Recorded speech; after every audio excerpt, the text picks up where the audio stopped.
Former President Donald Trump raised fears of a world war spurred by President Biden's foreign policy and biting remarks Saturday at a campaign-style rally in Texas. The former president piled on the criticism as the Biden administration prepares to deploy troops to Eastern Europe and NATO countries as tensions escalate over a potential Russian invasion of Ukraine. President Trump said, "China is threatening Taiwan. Iran is on the cusp of a nuclear bomb. Russia may take over from Ukraine. Joe Biden's weakness and incompetence is creating a very real risk of World War III. Look at what's going on." For weeks, Joe Biden has mobilized his administration and rallied allies in a bid to cool tensions spurred by Russia's buildup of more than 100,000 troops on its border with Ukraine.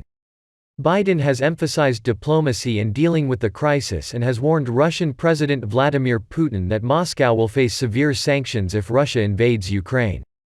But with negotiations stalling, the United States government has fed fears that war may be inevitable. The State Department has ordered family members of U.S. Embassy staff in Kiev to leave Ukraine and authorized the departure of some U.S. government employees. The Pentagon has placed 8,500 troops on standby for deployment to Eastern Europe in the event of a conflict. President Trump said the United States should focus on pressing issues at home before meddling in crises abroad, echoing his "America First" policy from his term in office. He said, "Washington is obsessing over how to protect Ukraine's border. But the most important border in the world right now for us is not Ukraine's border.